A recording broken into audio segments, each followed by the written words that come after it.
Student, आज मैं आप लोगों के साथ फिर से एक बार मिल रही हूँ बीएड पार्ट 1 के कोर्स को लेकर के। और आज मैं डिस्कस करूँगी course 4 language across the curriculum, जिसको कि हिंदी में हम कहेंगे पाठ्यक्रम से परे भाषा। लैंग्वेज अक्रॉस द करिकुलम में मैं आप लोगों के साथ डिस्कस करूँगी आज उसके unit 2 strategies for developing language competencies, भाषा योग्यता की कुशलता के बारे में आज हम लोग डिस्कशन करेंगे। भाषा योग्यता की कुशलता, strategies for developing language competencies, ये जो भाषा की योग्यता या कुशलता के बारे में है, इसमें 4 बातें भाषा की कुशलता को बढ़ाने के लिए या डेवलप करने के लिए बात की जाती है। वो है लिसनिंग, स्पीकिंग, रीडिंग और राइटिंग। सुनना, बोलना, पढ़ना और लिखना, ये भाषा के कौशल के मुख्य तत्व हैं, जिसके द्वारा ही एक कैंडिडेट या एक छात्र किसी भाषा को काफ़ी अच्छे तरीके से सीख पाता है। अगर हम भाषा को सीखने के लिए देखें या फिर कहें तो भाषा सीखने के प्रमुख अंग को देखें, तो हम इसको इस प्रकार से देख सकते हैं या समझ सकते हैं कि जब कभी भी कोई शिक्षक या कोई टीचर जो है स्टूडेंट को सिखाता है, तो उस सिखाने के क्रम में वो उसके बुद्धि का विकास करता है, एक बच्चे के बुद्धि का विकास करता है, उसके मस्तिष्क का विकास करता है और उसका मानसिक विकास भी बुद्धि के विकास के साथ साथ करता है।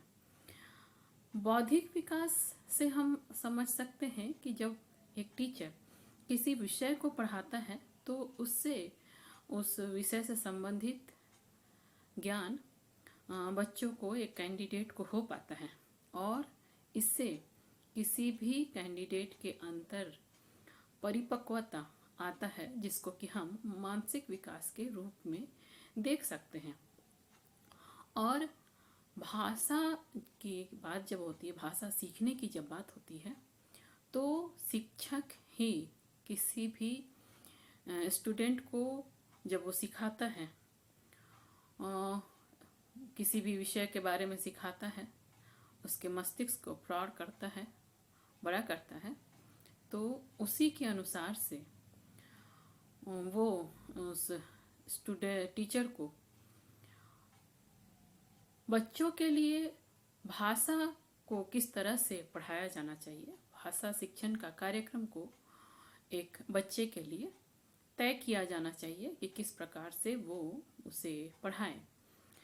भाषा के जब भी कोई भी लैंग्वेज कोई कैंडिडेट सीख रहा हो, तो सीखने के अनुसार से ये स्वाभाविक रूप से ये बातें आती हैं कि जब भी वो कोई कैंडिडेट किसी भी बात को सीख रहा है, तो ये एक मनोवैज्ञानिक प्रक्रम है, ये या कह सकते हैं कि ये मनोवैज्ञानिक टेक्निक है। जब भी कोई कैंडिडेट, अगर हम खास तौर पे लैंग्वेज को देखें, तो कोई भी कैंडिडेट लैंग्वेज के लिए, किसी भाषा को सीखने के लिए, उसके अंदर एक स्वाभाविक प्रक्रिया जागृत होती है कि वो उसको किस तरह से सीख रहा है।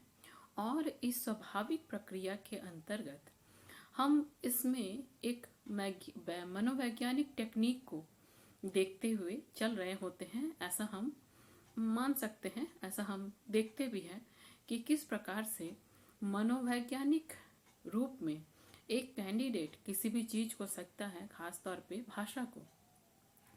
इसमें खास तौर पे जब कोई व्यक्ति किसी भाषा को सीख रहा होता है, तो उसमें खास 4 बातें मुख्य तौर पे आती हैं। वो है, एक व्यक्ति सुनने के द्वारा किसी भाषा को सीखता है, या कह सकते हैं किसी भाषा को सुन के एक व्यक्ति सीखता है। किसी भाषा को बोल करके एक व्यक्ति सीखता है, किसी भाषा को पढ़ करके एक व्यक्ति उस भाषा के बारे में सीखता है, किसी भाषा को लिख करके एक व्यक्ति सीखता है। इसको हम इस प्रकार से भी देख सकते हैं कि जब कभी कोई कैंडिडेट किसी भाषा के को सीखना चाह रहा है तो वो कैंडिडेट तभी उस भाषा को सीख पाता है या सीख लेता है जब वो उस भाषा को सुनता है। मान लिया जाए कोई बंगाली कैंडिडेट है, कोई उड़िया कैंडिडेट है, तो वो अपने जन्म के साथ ही वो भाषा को सीखता है। किस प्रकार से सीखता है? उसके आसपास के माहौल में, उसके चारों तरफ जितने भी उसके रिलेटिव्स रहते हैं वो उसी भाषा में आपस में बातचीत करते हैं। बच्चे को भी उसी भाषा में पुकारते हैं और वो बच्चा उस भाषा को जन्म से, पैदाइश से सुनता है और वो सुन करके उस भाषा के बारे में जान जाता है कि आखिर वो उस भाषा से वो अमुक व्यक्ति कहना क्या चाह रहा है। दूसरी बात कि भाषा कोई व्यक्ति बोल करके सीखता है। बोल करके किस प्रकार से सीखता है? जब व्यक्ति किसी भाषा को सुन करके समझता है कि वो क्या बोल रहा है, उसका अर्थ क्या है, तो वो उसको रिप्लाई में बोलता है। बोलने के द्वारा वो उस भाषा का ठीक ठीक रिप्लाई या ठीक ठीक प्रतिवाद सामने वाले व्यक्ति को करता है और इस तरह से वो उसको उस भाषा को सीखता है या उस भाषा को अपने ज़िंदगी में लागू करता है। अगर हम इस टेक एंड रिप्लाई को नहीं देखेंगे या फिर कह सकते हैं कि जब कोई सामने वाला व्यक्ति बोल रहा हो और हम उस सामने वाले व्यक्ति को रिप्लाई नहीं करते हैं, हम उसको बोल करके नहीं करते हैं। जैसे मान लिया जाए मुझे कोई कह रहा है कि आप क्या कर रहे हो, तो मैं अगर उनको रिप्लाई नहीं करूँगी कि मैं अभी पढ़ा रही हूँ, तो इसमें ये जो आदान प्रदान की प्रक्रिया, बोलने वाली प्रक्रिया नहीं होगी। तो ये बोलने वाली प्रक्रिया नहीं होने के कारण से होगा क्या कि वो जो रिप्लाई करने से सामने वाला उसे समझेगा, मेरे अंदर एक कॉन्फिडेंस आएगा, मैं उसको इस भाषा के लिए अभ्यस्त होंगी और इस तरह से मेरे अंदर बोलने की प्रक्रिया लागू हो जाएगा, कंटिन्यू हो जाएगा। अगर हम इसे देखें तो इस बात को हम ये इस प्रकार से देख सकते हैं कि किस प्रकार से एक कैंडिडेट बोलने के द्वारा किसी भाषा को सीखता है। छोटे छोटे बच्चे रहते हैं, अपने घरों में आसपास में मम्मी को, पापा को, भाई बहनों को, दादा दादी को बोलते हुए देखते हैं और रिप्लाई में उस सुनी हुई बातों को रिप्लाई करते हैं और इस तरह से वो धीरे धीरे उस भाषा को वो बोलने लगता है। तो भाषा सीखने की इस प्रक्रिया में सुनना और बोलना होता है। तीसरी बात है पढ़ना। हर भाषा की अपनी अलग बोली होती है। बहुत बार अनेकों भाषा के साथ उसकी अपनी लिपि होती है और उस लिपि को ठीक ठीक इनकोडिंग करके डिकोड करना, या फिर कह सकते हैं कि उस भाषा को जिस प्रकार से वो लिखा हुआ है उस प्रकार से समझ करके उसका उच्चारण करना, इसको हम पढ़ना कहते हैं। मान लीजिए कोई किताब हम पढ़ रहे हैं, हिंदी लिपि की किताब पढ़ रहे हैं या देवनागरी लिपि की किताब पढ़ रहे हैं, हो सकता है हम बंगाली लिपि की किताब पढ़ रहे हैं, गुरुमुखी की किताब पढ़ रहे हैं और हम उसके लिपि को ठीक ठीक से समझ पा रहे हैं कि उसमें क्या लिखा हुआ है। तो हम क्या करेंगे कि हम उसे उस रीति से बोल करके पढ़ेंगे या फिर मन मन में पढ़ेंगे और उसको हम डिकोड करेंगे। जब हम पढ़ रहे हैं तो उसको समझ रहे हैं, और जब हम उसको समझने के बाद उसका उच्चारण कर रहे हैं या उसको अंडरस्टैंडिंग कर रहे हैं तो हम उसको डिकोड कर रहे हैं।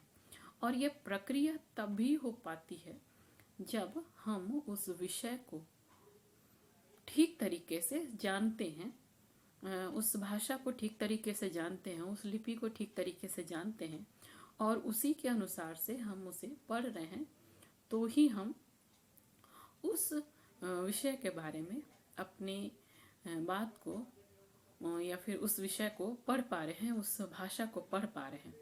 इस तरह से भाषा के सीखने की प्रक्रिया में पढ़ना, सुनना, बोलना और पढ़ना ये प्रक्रिया है। और उसके बाद आता है लिखना। लिखना जब हम अपनी हाथों का प्रयोग करते हैं, ये एक हाथ है जिसका हम प्रयोग कर रहे हैं। ये प्रयोग के द्वारा हम अपने एक साथ हम 3 ज्ञानेंद्रियों को चलाते हैं। एक है दिमाग, आँख और हाथ, जो कि हमारे दिमाग से चलने वाले न्यूरॉन से, जो कि हमारे दिमाग से, हमारे मस्तिष्क से सूचनाओं को प्रवाहित करके हमारे हाथों में लेके आ रहा है।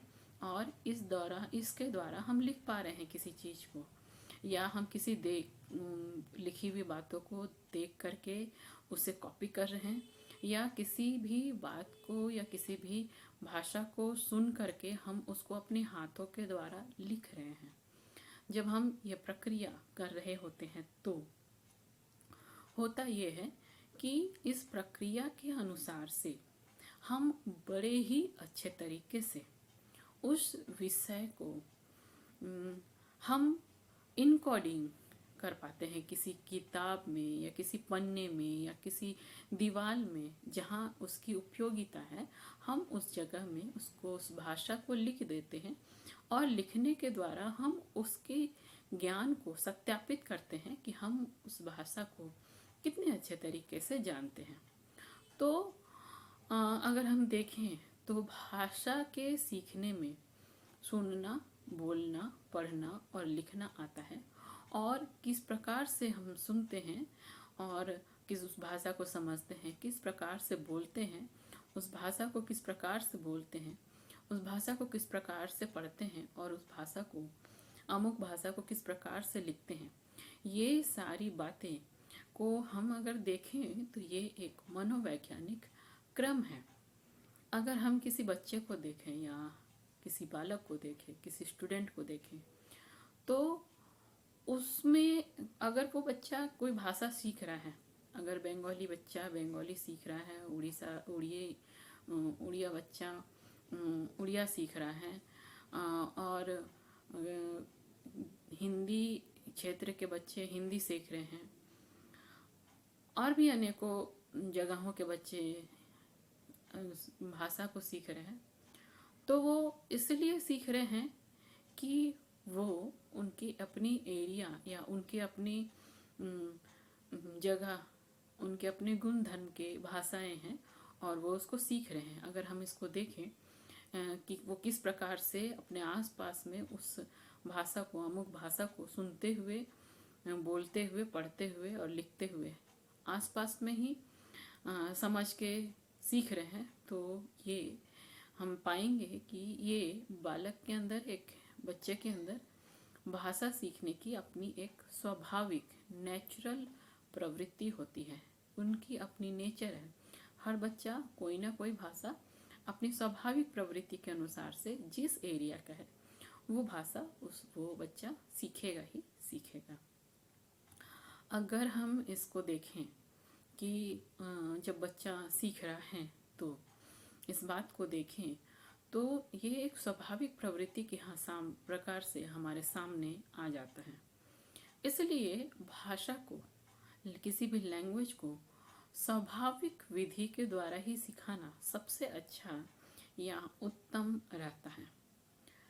अगर हम देखें तो एक स्टूडेंट को जब वो स्कूल में है तो वो स्कूल में किस प्रकार से सीखता है, बालक के, एक बच्चे के सीखने की अवस्था जो उसके जन्म में रहती है, जन्म से रहती है, उसमें हम देखेंगे तो एक बच्चा अपने जन्म के 6 महीने के बाद ही या 6 महीने के होने के साथ ही वो भाषा को समझना से हो शुरुआत कर देता है और वो उसको बोलना भी शुरू कर देता है। जैसे कि एक नॉर्मल सी बात देखें कि अगर कोई बच्चा हमारे आसपास, जबकि हम हिंदी भाषी लोग हैं, हमारे आसपास कोई छोटा सा बच्चा है तो अपने आसपास अपनी माँ को ज़्यादा देखता है और माँ उसे हमेशा माँ माँ माँ करके बोलती है, तो वो नॉर्मली सबसे पहले वो माँ माँ या आ करके बोलना स्टार्ट कर देता है। तो वो एक तरह से हम इसको देखें तो बच्चे की 6 महीने की अवस्था में ही बच्चा बोलना शुरू कर देता है। ये इसलिए होता है कि उसके आसपास के जितने भी बड़े लोग होते हैं वो बोलते हुए देखते हैं और उनके ही संपर्क में आने के कारण, उनके साथ संपर्क में रहने के कारण ही वो उस भाषा को बहुत ही अच्छे तरीके से बोल पाते हैं, वो या फिर कह सकते हैं कि उस भाषा को प्रयोग में ले आ पाते हैं। भाषा को बोलना उसके अनुसार से उनको देख करके, अपने बड़ों को देख करके, उनका अनुकरण करके और इस तरह से उस भाषा के लिए अपने आप को सहज पा करके वो उस भाषा को बोलना शुरू कर देते हैं या फिर कह सकते हैं कि उस भाषा को बोलना स्टार्ट कर देते हैं। अगर हम देखें तो वयस्कों को बोलते हुए और उनके अनुकरण करते हुए उस इन्वायरमेंट में, उस वातावरण में बच्चा अपने आप को एक कंफर्टेबल वाली स्थिति में या एक सहज स्थिति में अपने आप को पाता है और इस सहज स्थिति में अपने आप को पाने के कारण ही वो सहज रूप में उसका अनुकरण या उसको फॉलो या उस बात का दोहराना, उस बात को दोहराने लग जाता है और इस तरह से वो बच्चा किसी भी लैंग्वेज को वो बोलना सीख जाता है।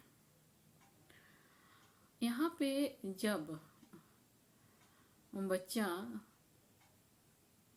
अगर हम देखें किसी बालक को, तो एक बालक में मानसिक विकास, किसी भी बच्चे का मानसिक विकास या मेंटल डेवलपमेंट हो रहा है कि नहीं हो रहा है, इस बात को हम उसके भाषा विकास से समझ सकते हैं। अगर किसी बच्चे के मानसिक विकास को हम बहुत ही गहराई से देखें या सूक्ष्म निरीक्षण करें तो हम ये पाएंगे, इसमें देखने से हमें ये पता चलेगा कि भाषा सीखने का अपना एक क्रम होता है और उसी क्रम में चल करके एक बच्चा अपनी भाषा को सीख पाता है या फिर कह सकते हैं भाषा को सीखने के लिए बच्चे को एक क्रम से गुजरना होता है। यहाँ पे मानसिक विकास के साथ साथ भाषा को सीखने की भी शक्ति बढ़ जाती है। इसलिए अक्सर टीचर को या शिक्षक को बालक के मानसिक विकास के साथ, बालक के मानसिक विकास के स्तर के अनुसार से भाषा ज्ञान के स्तर का क्रम को साथ में रखना चाहिए। यहाँ पे हम अगर भाषा शिक्षण को देखें, लैंग्वेज टीचिंग को देखें, तो इसमें 2 मनोवैज्ञानिक आधार को हम देख पाएंगे। पहला है भौतिक आधार और दूसरा है मानसिक आधार।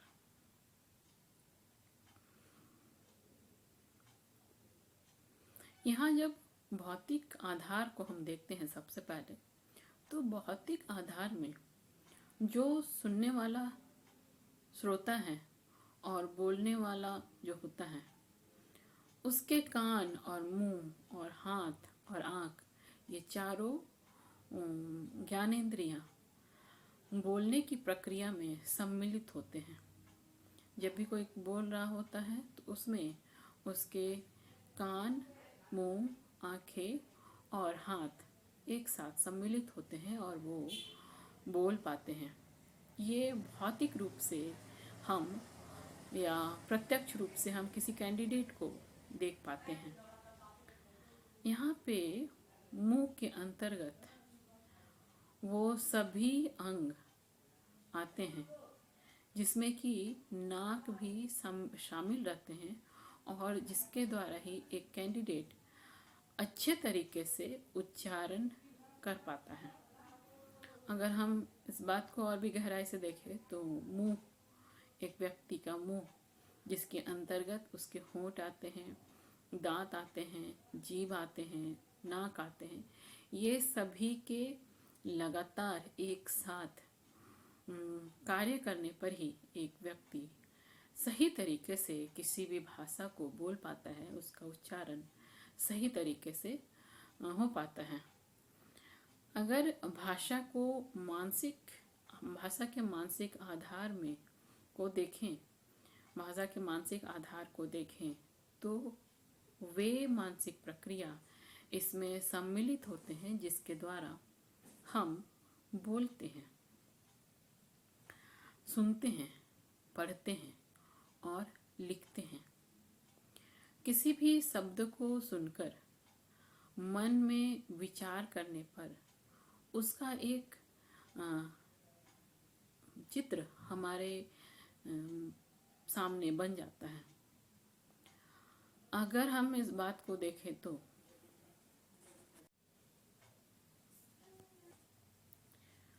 भाषा के मानसिक आधार में, या फिर कह सकते हैं कि जब भी कोई भाषा कोई बोल रहा है तो मानसिक रूप से कुछ खास प्रक्रियाएं आती हैं।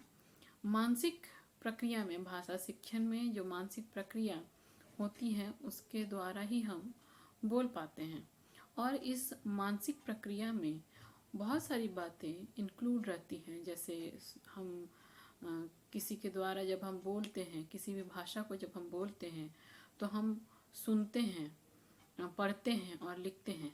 अर्थात हम इस प्रकार से देखते हैं कि जब भी किसी भाषा को बोल रहे होते हैं तो उस भाषा को हम बोलते हैं, सुनते हैं, पढ़ते हैं और लिखते हैं। किसी भी शब्द को जब हम सुनते हैं तो उसके लिए, उस शब्द के लिए हमारे सामने कुछ चित्र अंकित हो जाते हैं। जैसे हम बोल रहे हो सेव, तो हमारे सामने एक लाल लाल एप्पल या सेव सामने आ जाते। कबूतर कहने से हमारे सामने एक सफ़ेद रंग का पक्षी दिखने लगता है, जो कि एक उड़ता हुआ पक्षी होता है। वो एक किसी जगह बैठा हुआ हम पक्षी को नहीं देख पाते हैं, हम एक उड़ता हुआ पक्षी देखते हैं जो सफ़ेद रंग का होता है। हम अधिकतर जब हम कबूतर बोलते हैं तो हमारे लिए वो काला कबूतर नहीं होता है, हमारे लिए वो सफ़ेद कबूतर ही होता है। हालांकि हाँ, कबूतर का रंग काला भी होता है, लेकिन हम उसके लिए अपने दिमाग में सफ़ेद ही लेके आते हैं। तो हम यहाँ इस समय में या इस स्थिति में हम इस बात को देखते हैं कि जब भी हम किसी भी भाषा को बोलते हैं, सुनते हैं, पढ़ते हैं तो इसमें मानसिक प्रक्रिया होती है। और उसमें जब हम बोल रहे होते हैं तो हम देखेंगे कि हम किस प्रकार से बोल रहे हैं, या किसी शब्द के लिए हमारे पास कौन सी प्रकृति बन रही है, और वो उसी की प्रकृति बनती है जिस शब्द को हम जानते हैं और उसके विषय में हम अच्छे तरीके से अपने मस्तिष्क में एक आकृति उकेर पाते हैं, जिससे कि हम किसी भी शब्द के अर्थ को हम समझ पाते हैं। क्योंकि किसी भी भाषा में उसके अर्थ के बिना भाषा का कोई भी अस्तित्व नहीं रह जाता है। इसलिए ही भाषा के प्रमुख अंग को हम इस प्रकार से देखते हैं। उसमें आता है सुनना, बोलना, सुनना, समझना और लिखना या लेखन। सबसे पहले हम बात करेंगे सुनना और समझना, लिसनिंग एंड अंडरस्टैंडिंग। जब कभी सुनना और बोलना जैसी बातें आती हैं तो प्रत्येक बालक को प्रत्येक बालक भाषा को सीखता है। वो बड़ों के द्वारा उस भाषा को सीखता है, बोलते हुए उनको सुनता है, बड़ों को बोलते हुए सुनता है और शुरू शुरू में उसका अनुकरण या उसको रिसिटेशन करता है। और कभी कभी उस भाषा के लिए बहुत बार अनर्थ भाषाएं, या फिर कह सकते हैं कि जिसका कोई भी अर्थ नहीं है, या क्रियाविहीन वाक्यों को बोलने लगता है। अगर हम इस बात को सही रूप में देखें तो, वास्तव में देखें तो, भाषा का ज्ञान एक शब्द ज्ञान से प्रारंभ होता है, या फिर एक शब्द से हम उस भाषा को सीखते हैं। जैसे कि हम जब किसी भाषा को या हिंदी भाषा को ही सीख रहे होते हैं तो हम क ख ग घ अंगा ये करके सीखे हैं, जिसमें कि क से कबूतर, ख से खरगोश, इस तरह से हम इस भाषा को सीखे हैं। अगर हम इस भाषा को देखें सुनने और समझने के द्वारा, तो हम इसमें देखेंगे कि एक शब्द से, इसके ज्ञान से ही हम उसको सीख पाते हैं। एक शब्द के ज्ञान से, क ख ग घ से ही हम उसको सीख पाते हैं। अगर हम बच्चे के तौर पे देखें, अगर किसी भी भाषा सीखने वाले कैंडिडेट को हम देखें, तो हम बड़े ही आराम से ये देख पाएंगे कि वो कैंडिडेट किसी भाषा को किस प्रकार से सीखता है। जैसे कि अगर हम कह रहे हैं कि पानी, पानी कहने से ही एक व्यक्ति या हम जो हिंदी भाषा को जानते हैं, हम ये समझ जाते हैं कि अमुक व्यक्ति या फिर मैं ही, जो मैंने अभी आपके सामने पानी कहा, तो आप समझ गए कि पानी किस बात के लिए कहा जा रहा है। एक व्यक्ति आसानी से इस तरह से समझ जाता है कि अगला व्यक्ति क्या चाहता है। अगर हम भाषा को देखें तो भाषा का ज्ञान एक स्वाभाविक क्रम के रूप में हमारे सामने आता है, लेकिन बहुत बार हमारे सामने दुर्भाग्य रूप में रहता है कि किसी बालक को या किसी बच्चों को उनके बड़ों का संपर्क नहीं मिल पाता है, बड़ों वयस्कों से संपर्क टूट जाता है। तो ऐसी स्थिति में वो भाषा को नहीं सीख पाता है। एक हमारे पास इसके लिए एक कहानी है, वो है, सभी कोई बहुत ही अच्छे तरीके से जानते हैं, जो कहानी है मोगली का। जंगल बुक करके एक बहुत ही फेमस किताब आता है। उसमें ऐसा होता है कि एक छोटा सा बच्चा, मनुष्य का बच्चा, अपने बचपन के समय से ही वो जंगल में पाया जाता है। उसे जंगली जानवर कहीं से मिला हुआ पाते हैं और वो जंगल में ही बड़ा होता है। उसके पास उसके अपने भाई बहन नहीं होते हैं, अपने मानव रूप में उसके पास कोई भाई बहन नहीं होते हैं, उसके पास कोई दादा दादी नहीं होते हैं, उसके पास कोई मम्मी पापा नहीं होते हैं।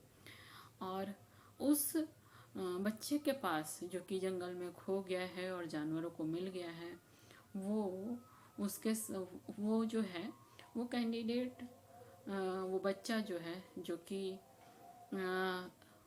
जंगल में किसी जानवर को मिल गया है, वो उन जानवरों के साथ रहने लगता है, उन जानवरों के बच्चों के साथ जीने लगता है। मोगली वाले कहानी में अगर हम देखें तो मोगली जो है, जंगल बुक के कहानी में जो मोगली नाम का मुख्य किरदार निभा रहा होता है, वो मोगली जो है वो भेड़ियों के झुंड में जाकर के रहने लगता है और भेड़ियों के बच्चों के साथ रहता है और भेड़िए के बच्चे को ही अपना सगा भाई और बहन मानता है और उन्हीं के साथ उठता बैठता खाता पीता है।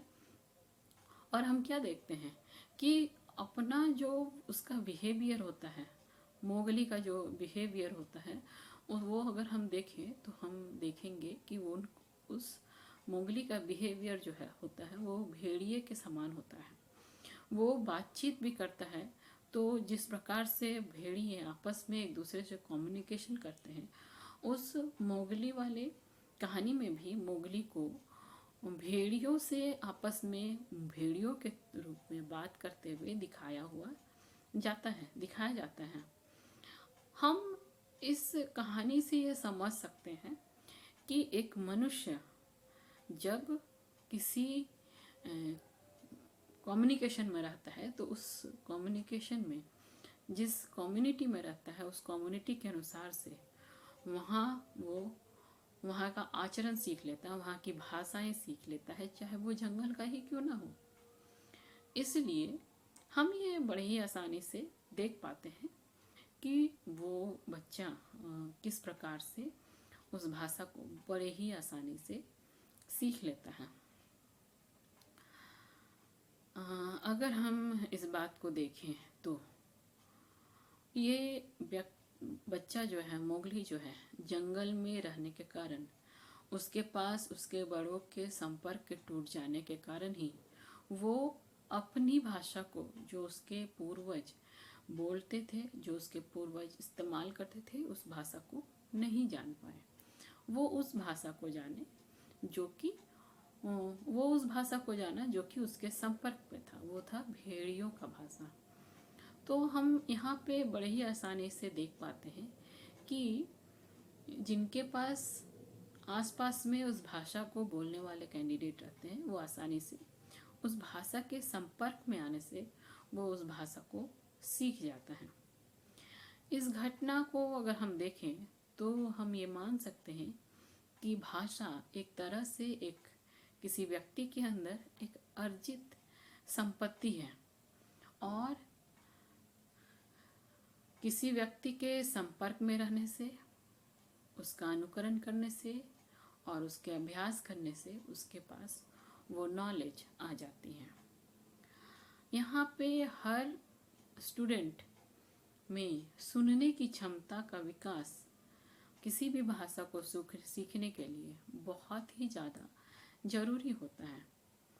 खास तौर पे प्रजातांत्रिक समाज में, जहाँ पे सभी लोगों को इक्वल राइट होते हैं, इक्वल पोजीशन होते हैं। खास कारण ये है क्योंकि प्रजातंत्र में हर व्यक्ति के विचार बहुत ही ज़्यादा बहुमूल्य होते हैं और प्रत्येक व्यक्ति के विचारों का यहाँ पे आदर होना चाहिए। तो ये बात आती है सुनना और उसको समझना के अंतर्गत। अब हम दूसरे में जाएंगे, वो है मौखिक कार्य। मौखिक कार्य जो है, अगर हम इसको देखें तो मौखिक कार्य में सुनना, पढ़ना और लिखना के अंतर्गत, जो कि भाषा के सीखने के अंतर्गत आता है, उसमें दूसरा मुख्य काम है मौखिक कार्य, वर्बल वर्क। अक्सर हम इसको देखते हैं कि कोई बच्चा सुनकर के बोलना सीखता है। इसलिए भाषा शिक्षण में किसी भी बच्चे को जब हम सिखा रहे होते हैं तो उसको स्वाभाविक विधि से किसी भी बच्चे को सिखाना चाहिए। बच्चे को जब हम सिखा रहे होते हैं तो मौखिक कार्य, या फिर कह सकते हैं कि बोल के किया जाने वाला कार्य, मौखिक कार्य, यहाँ पे बच्चे जब मौखिक कार्य हो रहा होता है, किसी भाषा को मौखिक रूप से सीखना होता है, तो बच्चे उसे सुन करके ही बोलना सीख जाता है। जैसे कि अगर हम देखें तो अनेकों भाषाओं के बच्चे अपनी भाषा को जब वो सीख रहे होते हैं तो केवल सुन करके सीख रहे होते हैं। इसीलिए बहुत बार बच्चे केवल सुन करके ही बोलना सीख जाते हैं। मौखिक कार्य में केवल सुन करके ही जब बच्चे सीख जाते हैं तो मौखिक अभिव्यक्ति के द्वारा वो व्यक्ति सुनी हुई बातों का रिप्लाई कर पाता है। अगर हम इस प्रक्रिया को देखें तो जब कोई व्यक्ति किसी भाषा को सुन रहा है और प्रतिक्रिया के रूप में उस भाषा को बोल रहा है, तो इस तरह से वो उसके मौखिक अभिव्यक्ति के द्वारा उस भाषा को प्रकट कर।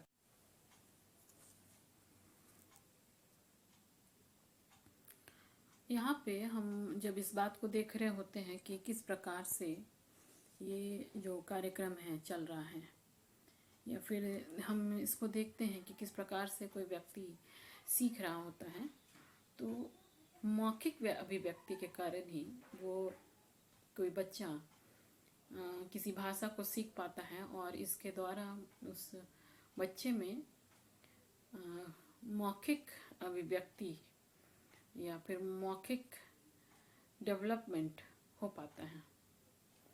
अगर हम इस बात को देखें तो इससे बच्चे के विचार को प्रकट करने और भाषा को अभिव्यक्त करने का अवसर उसको मिल जाता है।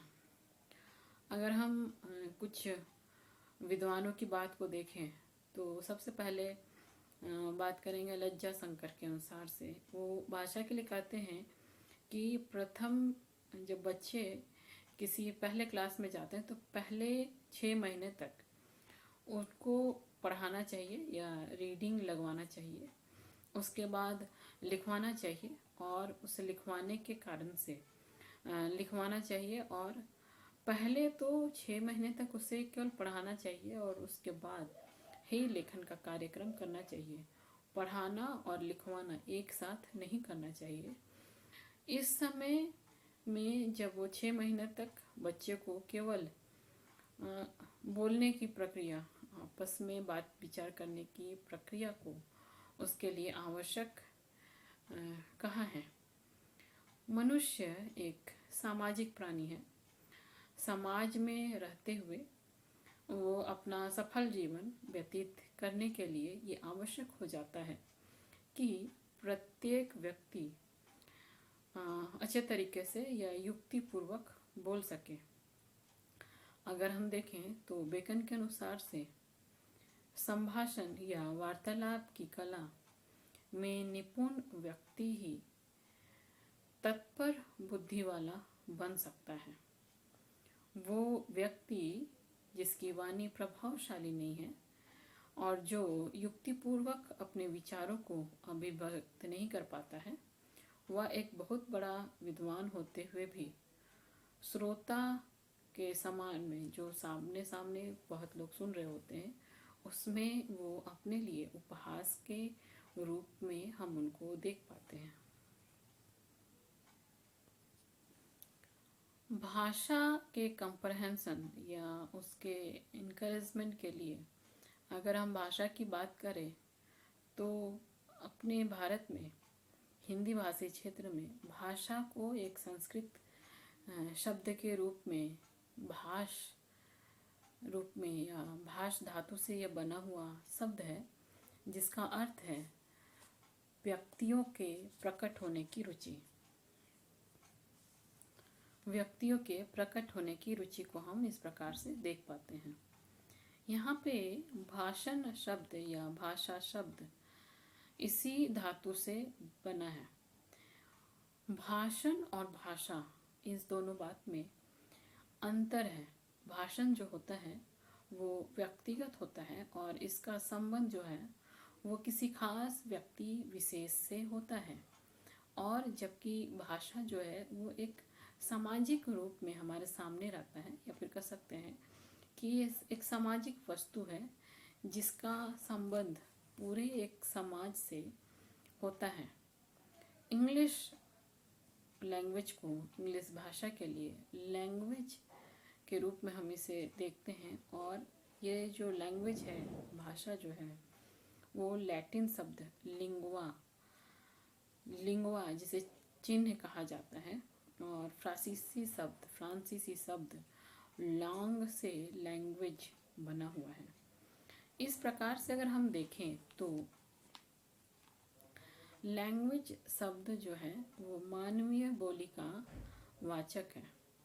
कुछ भाषा वैज्ञानिकों ने भाषा शब्द का प्रयोग सभी प्राणियों के भावों और विचारों की अभिव्यक्ति के लिए प्रयुक्त की जाने वाली, उपयोग में लिए जाने वाली सभी साधनों के अंतर्गत उन्होंने कहा है।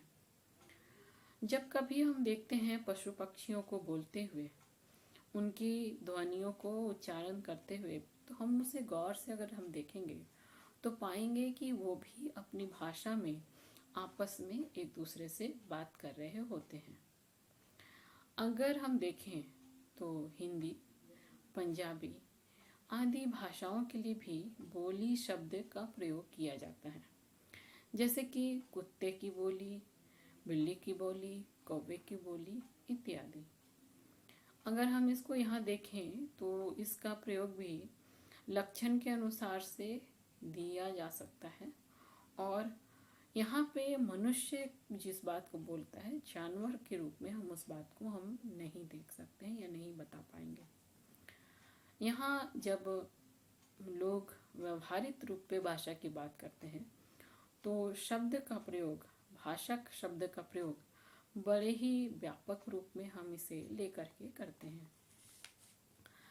अगर हम सामान्य रूप में देखें तो मनुष्य, एक व्यक्ति जब किसी भाषा का प्रयोग कर रहा है तो उसमें सभी सभ्यता और असभ्यता के द्वारा बोली जाने वाली बोली, अलग अलग क्षेत्रों में बोले जाने वाली बोली और उसमें शुद्धता, भाषा को ही भाषा कहा जाता है और राष्ट्रभाषा को भी यहाँ भाषा कहा जाता है।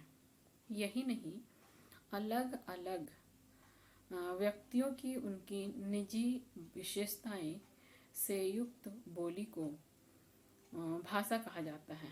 जैसे भगवान राम की भाषा, श्री कृष्ण की भाषा, किसी नगर और ग्राम में रहने वाले व्यक्ति विभिन्न जातियों में बोलियों की भाषा कहा जा सकता है। जैसे ब्राह्मणों की भाषा, ठाकुरों की भाषा, ये सारी बातें एक क्षेत्र विशेष, एक ग्रुप विशेष, एक समाज विशेष की अपनी अपनी भाषाएं होती हैं, उसके लिए प्रयुक्त की जा रही होती हैं।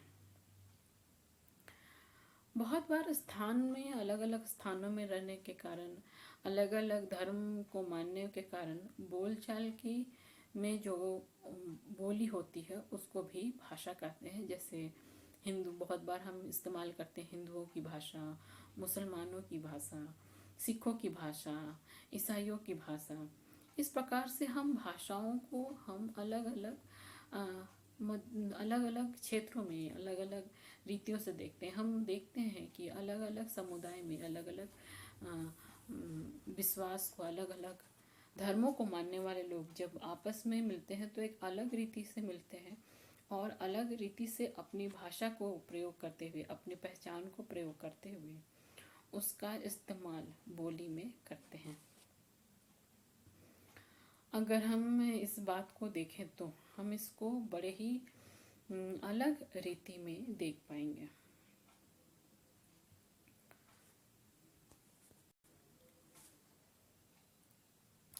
इसी प्रकार से हम भाषा को बहुत बार वीरों की भाषा, कायरों की भाषा, संतों की भाषा, कवियों की भाषा, मूर्खों की भाषा, पुलिस की भाषा, ये सारी बातों को प्रयोग में करते हुए हम देख पाते हैं। अगर हम देखें तो ये भाषा का जो हम प्रयोग कर रहे हैं, ये जिस तरीके से हम इसका उपयोग कर रहे हैं, जिस तरीके से हम इसको इस्तेमाल कर रहे हैं, यहाँ पे इसके अंतर्गत इस लोक व्यवहार में भाषा शब्द का उपयोग कर रहे हैं और इसको हम अनेकों अर्थ में देख सकते हैं। यहाँ पे भाषा को अगर हम देखें तो ये एक कम्युनिकेशन का बहुत ही सशक्त माध्यम है, या संप्रेषण का एक सशक्त माध्यम है।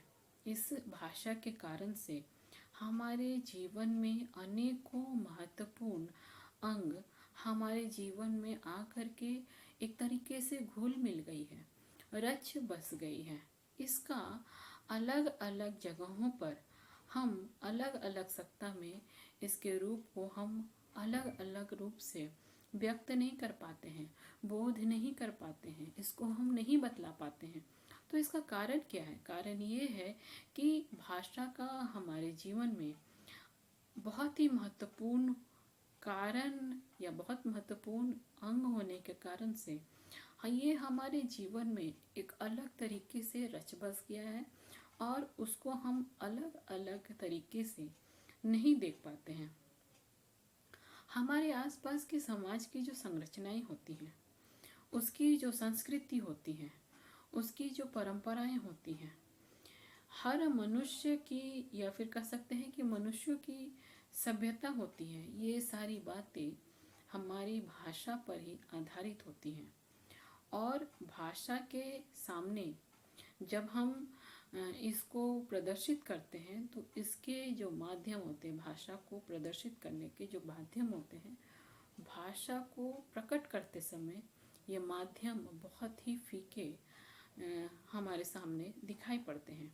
अगर हम हर मनुष्य को देखें, हर मनुष्य के रूप में देखें, तो भाषा के रूप में हमारे पास देखा जाए तो हमारे पास संप्रेषण एकमात्र जो कम्युनिकेशन का एक जरिया है वो हमारे पास साधन के रूप में है। अगर हम देखें तो आज जो संस्कृति है, सभ्यता है, वो प्रत्येक देश में एक खास रीति से हुआ है और इस रीति को अगर हम देखें तो ये एक निश्चित रूप में संस्कृति के रूप में हमें सामने दिखाई देती है। और इसके विकास, सभ्यता के विकास जो कि इस संस्कृति के अनुसार से डेवलप होते रहता है, बढ़ोतरी होते रहता है।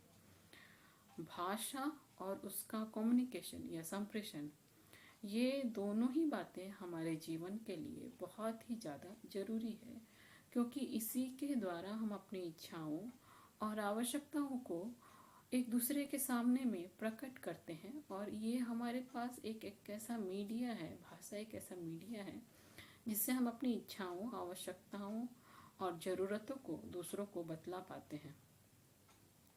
यहाँ पे जो भाषा है और इसके महत्व है, ये एक स्थिति के अनुसार से हम चलते हैं। भाषा को अगर हम देखें तो भाषा को अलग अलग रूप में समझा जा सकता है। भाषा के अर्थ को जो है वो कप्पुस्वामी कहते हैं, संप्रेषण एक परंपरागत प्रतीक के माध्यम के रूप में भाषा को परिभाषित किया जा सकता है। लैंग्वेज में be defined as a system of communication through conversational symbols. McDavid और हर्बर्ट कहते हैं, भाषा एक सामाजिक परंपराओं का एक संस्थान है, सिस्टम है, जो एक प्रतीक के सेट तथा प्रत्ययों के सेट में विशेष प्रकार के संबंधों का वर्णन करती है। A language is a system of A social conventional that specify particular relationship between a set of a symbol and a set of ideas। Britannica के एनसाइक्लोपीडिया के अनुसार से हम देखेंगे तो भाषा के लिए उसमें कुछ इस प्रकार से लिखा हुआ है। भाषा में कुछ स्वच्छ प्रतीकों का प्रयोग के द्वारा किसी सामाजिक समूह के सदस्यों की अंतःक्रिया तथा विचारों का आदान प्रदान करते हैं। लैंग्वेज में be defined as a arbitrary system of vocal symbols by means of which human beings as member of a social group and participants in a culture interact and communication। Byron के अनुसार से भाषा की परिभाषा व्यक्तियों के बीच परंपरागत प्रतीकों के माध्यम से विचार विनिमय के प्रणाली के रूप में किया जा सकता है। Language may be defined as any system of communication among beings through conventional symbols। अगर हम इन सारी परिभाषाओं को देखें तो इस परिभाषाओं के आधार पर ये कहा जा सकता है कि सामाजिक समूह या व्यक्तियों के बीच भाषा परंपरागत प्रतीकों के माध्यम से कम्युनिकेशन हो पा रहा है, या भाषाओं के परंपरागत प्रतीकों के कम्युनिकेशन का माध्यम है। भाषा के द्वारा ही जो सेट ऑफ सिंबल है, प्रतीकों का जो सेट है, और हर प्रत्यय का जो सेट है उसके संबंध में वर्णन किया जा सकता है। भाषा के द्वारा ही अंतःक्रियाओं के विचारों का आदान प्रदान होता है। एक बच्चा जन्म के बाद भाषा को सीखता है, और एक बालक जो है जन्म के बाद किसी भाषा को किस प्रकार से सीखेगा वो उसके वातावरण पे निर्भर करता है जिसमें बालक ने जन्म लिया है। इस वातावरण में रहने वालों के अनुसार से ही भाषा को ही बालक अनुसरण करने के द्वारा से सीख पाता है। अब हम आते हैं भाषा की विशेषता में, कैरेक्टरिस्टिक्स ऑफ लैंग्वेज।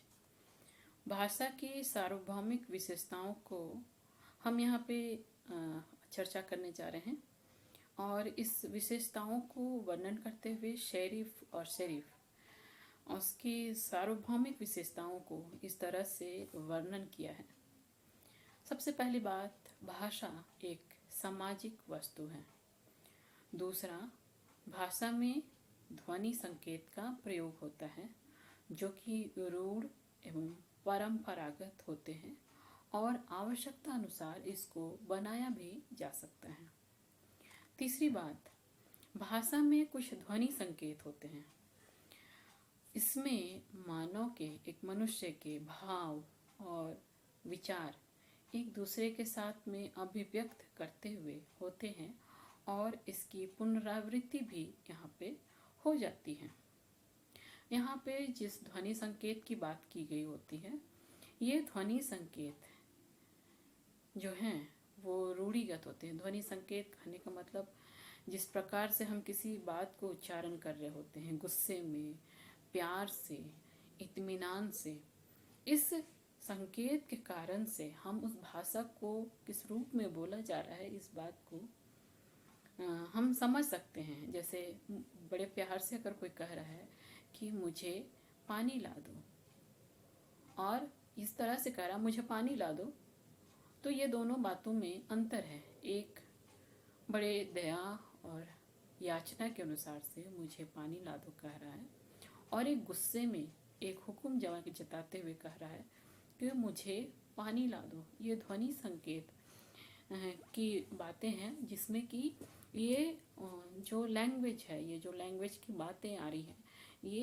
एक तरीके से उस बात को प्रपोज करने का, उसको प्रकट करने की एक खास बातें आ जा रही हैं।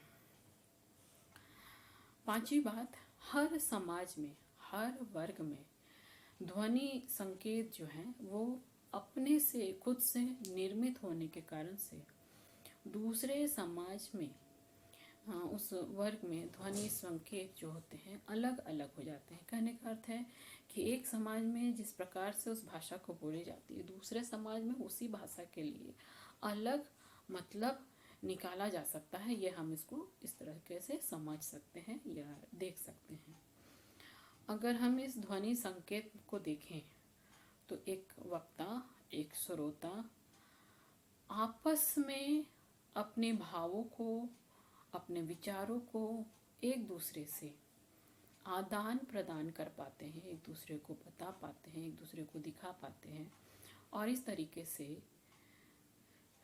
भाषाओं को का आदान प्रदान या भाषा के द्वारा आपसी बातचीत या कम्युनिकेशन हो पाते हैं।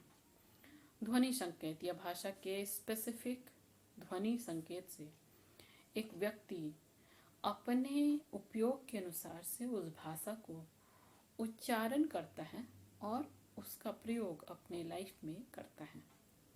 सातवीं बात, ये ध्वनि संकेत या भाषा के जो ध्वनि संकेत होते हैं वो ये सार्थक होते हैं। इसके कारण से इसको पढ़ना, इसका वर्गीकरण करना इसका विश्लेषण करना आसान हो जाता है।